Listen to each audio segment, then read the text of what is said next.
The first blast came without warning. A crack of thunder from the heavens, then a fireball swallowed the eastern ridge of Tarnex IV's orbital ring. Fragments of alloy and screaming crew rained down on the city of Velkai, scorching the sky. Sirens wailed, long, keening tones that had not been heard in centuries. Ilarin Voss, high speaker of Tarnex IV, staggered as tremors shook the spire. What? Who would attack us? He demanded, voice high with disbelief. The Tarnexians were neutral, peaceful, uninvolved in the petty power plays of the galaxy. They were scholars, engineers, artists, not warriors. Screens flared to life in the command chamber, each showing more chaos. Gunships strafing planetary shields, pirate corvettes breaking formation to descend toward surface targets, weapons hot. Civilians screamed as the skies darkened. Defenses, Ilarin barked. We have some, his chief analyst replied hesitantly, already knowing it was a lie.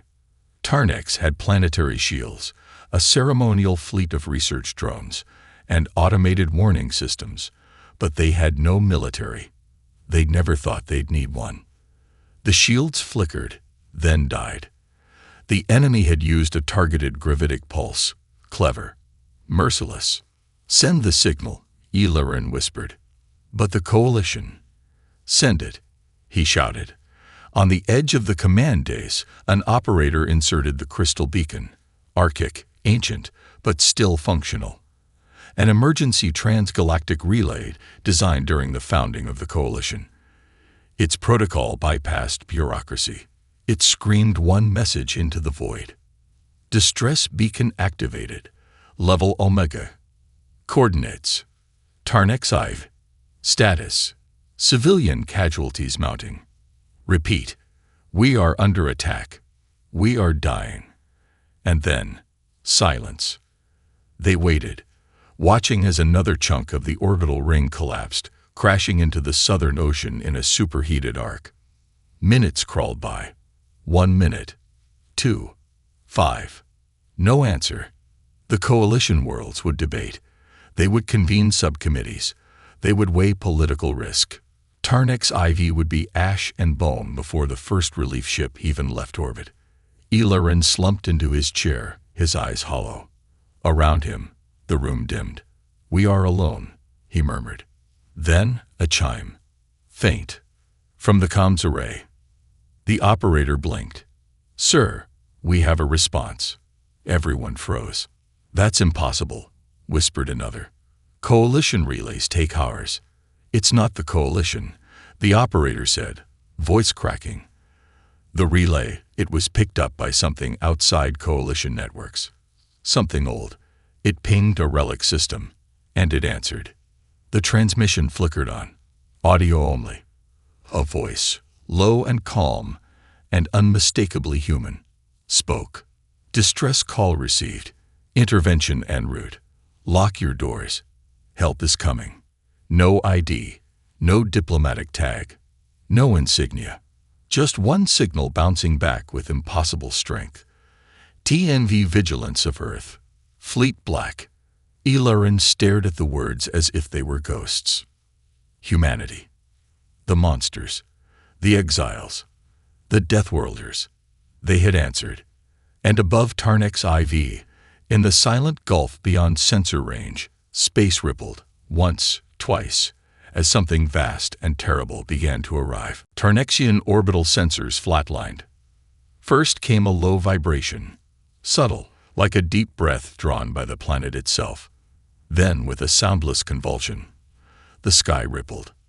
Not visually, not in any spectrum the Tarnexians were used to, but felt. Every sensitive creature on the surface turned their eyes skyward. A pressure behind the eyes. A primal sensation. Something enormous had just arrived. The pirates noticed it first, because their ships began to die. Without warning, a heavy cruiser in geostationary orbit detonated. No explosion. No beam. It simply folded inward, crumpling like paper before vanishing into a microscopic singularity. Seconds later, a destroyer chasing surface shuttles was split down the middle by a kinetic rod, traveling at fractional light speed. It didn't explode. It just ceased to beat 2 seconds after impact. One of the pirate captains screamed across local comms, "What is HA8? What is DA8?" A reply never came. His ship was next. Across the stratosphere, the clouds ignited with re-entry fire as they descended. First came the dreadnoughts, monolithic silhouettes blotting out the stars. Hulls blackened by radiation shielding, surfaces etched with names no Tarnexian could read but every pirate instinctively feared. Each ship bore markings long erased from Coalition records. TNV, Terran Navy vessel. Then came the support fleet, sleek, dagger-shaped cruisers flanking the giants like wolves. A net of satellites deployed in seconds, jamming pirate signals and broadcasting a chilling message. This space is now under Terran protection. Unauthorized combatants will be neutralized. The pirates panicked. Some tried to flee. Their jump drives ignited. But nothing happened. Their systems were being shut down remotely, hacked mid-flight by AI systems far more advanced than anything they'd encountered. Others turned to fight. That was worse. Terran ships didn't dance in graceful arcs like Coalition craft. They moved like sledgehammers, fast, brutal, unrelenting. The vigilance of Earth alone disabled 7 ships in under 2 minutes, its spinal railgun punching clean through kilometer-thick armor plating. Tarnexian citizens watched from cities and shelters, awestruck. Their attackers, once so overwhelming, were now being reduced to flaming debris. Not a single Terran ship had taken visible damage. In the Tarnexian command center, Ilarin stood frozen before the main display. His aide whispered, barely audible, "Are we being saved or conquered?" The question hung in the air like smoke. Then the Terran dreadnought opened a channel. The voice that answered was female, steady, and cold. "This is General Adira Khan of the Terran Vanguard. Tarnex IV. Your distress signal was received. You are now under protection. Our ground forces will land shortly to secure civilian zones and provide aid." There was no flourish, no demand, just unshakable certainty. "Do not interfere with our operations. Do not fear us. We are here to help." The transmission ended. On the edge of Tarnexian airspace, black dropships began to descend through the clouds like falling thunder. Each bore the insignia of Earth, a blue world encircled by steel wings. And as the last pirate ship was ripped apart mid-warp, one message echoed across every Coalition relay, automatically picked up by every listening world. The Deathworlders are back. The dropships came down like judgment. Black as obsidian and twice as silent, they landed in formation across Tarnex IV's capital, Velkai, with terrifying precision. Even the winds seemed to flinch from their arrival. There were no banners, no fanfare, just the heavy hiss of hatches depressurizing and the clank of titanic boots striking stone. And then they emerge. The Tarnexians had seen images of humans in old Coalition archives, barely remembered histories, mostly warnings about dangerous volatility. But those records had not prepared them for what stepped onto their soil. Terran Vanguard Marines. Each soldier stood nearly 2.5 meters tall in matte black exo-armor, sleek, angular, and thrumming with power. Their helmets glowed with red optics like predator eyes. Some bore shoulder insignia, a coiled serpent around a fractured world, others with old Earth flags burned into armor plates. And they moved with perfect synchronization. Not a wasted motion, not a sound outside of mission comms. It was like watching a machine. But worse, because behind those machines were humans. Intelligent, focused, unafraid. Tarnexians scattered at first, hiding behind barriers and walls. Some stared, too shocked to run. One of the Marines paused before a young Tarnexian child crouched beside a broken storefront. The child flinched, then blinked as the armored giant knelt. With a hiss, the helmet depressurized and slid back. The human underneath was young, scared, tired, but her eyes were kind. She reached out, offered the child a food ration, and smiled. "You're safe now." The child took it with shaking hands. It was the first act of peace in hours. From there, the Marines spread through the city, not as conquerors, but as protectors. They established perimeters, secured infrastructure, and, where possible, rendered aid. Wounded Tarnexians were carefully extracted from rubble by machines that could have torn tanks apart. Advanced Nanovel was administered in seconds, saving lives that local medicine would have lost. When looters tried to exploit the chaos, they were stopped instantly. Not killed, stopped. Immobilized, restrained, handed over to local authorities with records of the arrest already filed. To the Tarnexians, it felt surreal. These beings were supposed to be monsters, exiles, Deathworlders. Yet here they were, risking their lives to save strangers who had once voted to cast them out. High Speaker Eliran finally met the Terran commander face to face on the steps of the Capitol spire. General Adira Khan removed her helmet, revealing iron-gray hair, dark skin, and eyes that had clearly seen 1,000 battlefields, and regretted most of them. "Why?" Eliran asked quietly. "Why answer our call? Our people never stood by you." She didn't hesitate. "You called for help. That's all that matters." He stared at her, and what happens now? She looked to the sky, where Terran ships still orbited, silent sentinels. "Now, we help you rebuild. Then we leave. You don't owe us anything." Her gaze returned to him, sharp, but not unkind. "Just don't forget who came when no one else did." And with that, she turned, orders already streaming through her comms. Her soldiers moved like clockwork behind her, boots of steel, hearts of fire. Tarnex IV had called for salvation, and the monsters of Earth had answered, with mercy in one hand and unstoppable fury in the other. The Coalition had always told a simple story. Centuries ago, humanity had joined the interstellar community with fire in its veins and chaos in its soul. Their adaptability was admired, their aggression feared. The official records claimed that, after several violent incidents and diplomatic conflicts, humanity was exiled for the stability of the galactic order. But what the Coalition didn't say, what they buried, was that humanity chose exile. The truth came in fragments at first. Ancient Terran documents shared with Tarnexian scholars, decrypted mission logs, fragments of recordings from long-forgotten skirmishes. It painted a picture very different from the sanitized history taught in Coalition schools. Humanity had not been expelled for crimes. They had been forced out because they refused to stand aside. While the Coalition debated resolutions, humans broke blockades to deliver food to starving colonies. While delegates drafted condemnations, humans fought to stop slavers raiding outer systems. They didn't play politics. They acted. And when they acted too often, too loudly, they were labeled dangerous, disruptive, uncontrollable. So they left, not in disgrace, in protest. Earth closed its gates. The Terran fleets vanished into uncharted sectors. For a century, no one heard a word. But they didn't go silent. They built. In the cold and hostile black, they forged a new empire, not of domination, but of discipline. Colonies formed on asteroids, deathworlds, rogue planets. They terraformed what no one else would touch.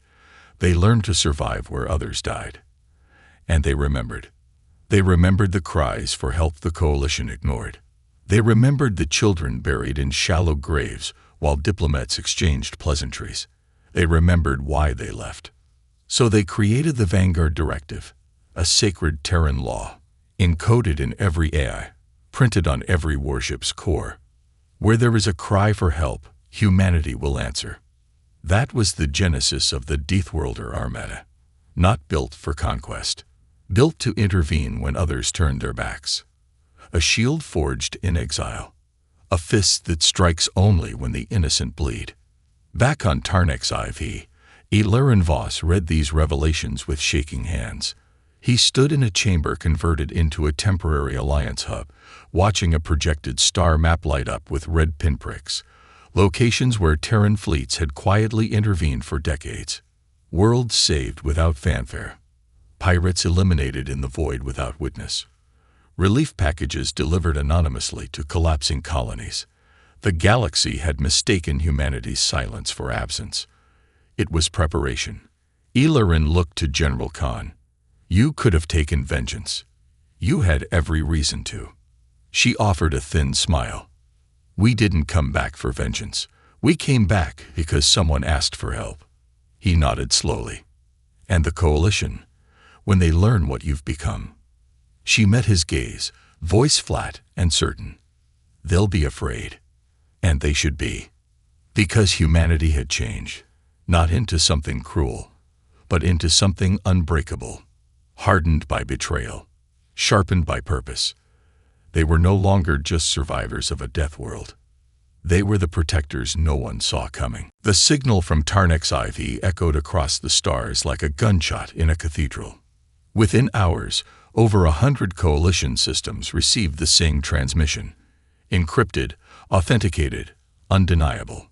A full, unedited record of the Deathworlder intervention. Pirate armadas obliterated in minutes, civilians saved, order restored. And perhaps most damning of all, the words of General Adira Khan. You called for help. That's all that matters. In the Coalition Senate, silence reigned. Representatives from hundreds of species sat stunned, watching the footage on loop. The destruction was staggering, but precise. Brutal, but merciful. No collateral damage. No retaliation. Just intervention, delivered with surgical precision and terrifying speed. The Tarnexian ambassadors stood, voice trembling. They saved us, when none of you would even respond. The Deathworlders came. Whispers rippled through the chamber. Some called it propaganda. Others, a trick. But the evidence was overwhelming. Earth had returned, not with conquest, with conviction. Within days, protests ignited across member worlds. Colonists on neglected border planets held up hand-painted banners. Wei'ti'orais, Aurvanjuard, and Wei'ti'al2, Duzerth Aearus. Old reports resurfaced. Incidents where Terran ships had quietly intercepted raiders, vanished before authorities arrived, or delivered aid anonymously. The pattern was unmistakable. They had never stopped watching. They had only stopped announcing. On Tarnex IV, repair efforts were underway. The city of Velkai now bore both the Tarnexian sigil and the blue-winged Earth crest, side by side on relief stations. Human engineers worked alongside local builders. Language barriers fell fast. Mistrust melted even faster. The Deathworlders weren't just warriors. They were builders now. General Khan stood atop the ramparts of the capital spire as a secure transmission reached her fleet. An encrypted call from Earth Command itself. The message was simple. They know. Be ready. She turned toward the horizon, where distant smoke still curled from broken buildings. We've been ready. Meanwhile, on Earth, now the heart of the Vanguard Confederation, a message was prepared for the Coalition. No threats, no demands, just a declaration. It was broadcast across all major channels, spoken by a voice the galaxy hadn't heard in centuries. An archived voice of the old Terran High Marshal. To all sentients, we are not your enemy. We are not your rulers. But when you cry out, and no one comes, we will. We are humanity, and we remember what you forgot. The strong exist to protect the weak. We were forged in fire, and we do not run from the flame. The message ended with coordinates to Vanguard assistance protocols, open to any world in crisis, regardless of status, allegiance, or species. The galaxy watched, unsure whether to celebrate or tremble, because Earth had returned, not as conquerors, as a promise. The Deathworlders had come home, not with vengeance, but with thunder in their bones and fire in their hearts. And this time, They would not be ignored. They didn't declare war. There were no announcements, no formal proceedings, no saber-rattling speeches from the Senate chamber. But across the core worlds of the Coalition, something shifted. Aid to Tarnex IV was quietly frozen. Trade routes to any system flying the Vanguard crest were reevaluated. Coalition patrols began shadowing Terran relief convoys, logging every move. Words like containment, deterrence, and quarantine crept into official reports. But Earth did not flinch. Instead, it answered with silence and movement. The Vanguard Armada expanded, not in aggression, but in reach. Aid stations sprang up on lawless fringes. Deathworlder drop teams deployed to plague zones, collapsed colonies, asteroid mining disasters. Every time a world cried out, Terran ships arrived faster than the Coalition could even acknowledge the distress call. And still, no one could stop them. Coalition fleets tried. Once, a patrol ship, CXS Resolute Light, intercepted a Terran medical transport en route to the quarantined moon of Dalshur. The Terran ship was unarmed. The Coalition vessel demanded its immediate withdrawal. The Vanguard ship responded with a single, calm transmission. There are lives to save. Stand down. The patrol ship locked weapons. Seconds later, a shadow eclipsed both vessels. The TNV Dawnbreaker, a Titan-class dreadnought, decloaked less than 200 meters above them, its hull rippling with plasma vents, its forward batteries humming like the breath of a god. The Resolute Light's systems crashed instantly. Its captain never spoke a word. No warning shots were fired. The Terran medical ship continued to Dalshur unhindered. The Coalition called it an act of intimidation. The galaxy called it restraint. Across the stars, the people whispered new names for the Deathworlders. The Silent War, the Hands That Heal, and the Fist That Follows. Guardians of the Void. Coalition leadership scrambled. Sanctions were discussed. Embargoes proposed. But every attempt to isolate Earth was met with resistance. From their own citizens, protests erupted on over 40 worlds. They didn't want war. They wanted safety. They wanted Vanguard protection. They wanted someone who would actually show up. In the shadows, Coalition military advisors made a desperate calculation. If Earth's reach couldn't be stopped diplomatically, perhaps it could be contained militarily. A Black Ops initiative was launched. Operation Frostline. Its goal? A surprise strike against Vanguard logistics routes in the neutral Farich systems. It never happened. Because the operatives were intercepted by Terran intelligence. Every ship, every datavat, every whispered plan.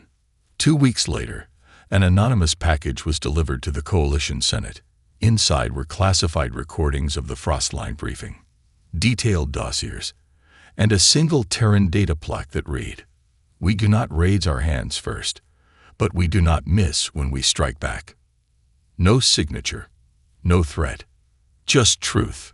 Coalition High Command fell into panic. The Senate dissolved into infighting. Some factions begged to open diplomacy with Earth. Others demanded immediate escalation. But Earth still had not spoken. It didn't need to. Across the stars, actions roared louder than words. And the galaxy began to understand. This was no longer about territory or politics or dominance. It was about trust. And the Deathworlders had earned it without saying a word. They struck at dawn. A Coalition deniable task force. Unmarked ships, scrubbed IDs, descended on Port Helix, a Terran-aligned civilian outpost in the frontier system of Arene 9. It was a soft target. Medical hub, agricultural stores, less than a dozen light defense drones. They hit hard. No warning. No attempt at capture. They came with fire. Hospitals leveled. Civilians gunned down as they fled. Broadcast arrays torched to silence distress calls. Even the emergency beacon, a relic of old Earth design, was destroyed mid-transmission. But they missed something. A child. 10-year-old Mira Andal, half Farini, half Terran, had hidden beneath the solar reservoir paneling. When it was over, and the air still choked with smoke, she sent a short-range pulse using an old civilian comm rig, broadcasting the only thing she knew to say. "Please, we're hurt. We need help. Mama's not moving." The signal made it less than 3 light minutes before a Vanguard relay caught it. It didn't matter. Within 39 minutes, the sky over Varine 9 cracked open. 7 Vanguard Titans translated into low orbit. Behind them came dozens of frigates, dropships, gunboats, medical corvettes. The Terran response was not tactical. It was total. General Khan herself touched down at the outpost's smoldering ruin. Her armor was scorched, her voice steel-wrapped sorrow. She found Mira sitting beside her mother's body, holding her hand. Khan knelt and didn't speak for a long time. When she finally did, her voice was low. This is the line." That night, the Terran Armada sent an open transmission to every known system. It was not encrypted, not poetic, just clear. A coalition-backed task force murdered unarmed civilians on Varine 9. You wanted to test our silence. Now you will hear us. What followed wasn't war. It was precision vengeance. The Terran Navy launched Operation Black Pulse. Within 72 hours, every coalition outpost linked to the task force vanished from the grid. No mass casualties.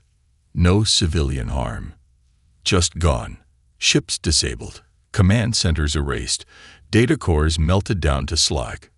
It was surgical, inevitable, and broadcast.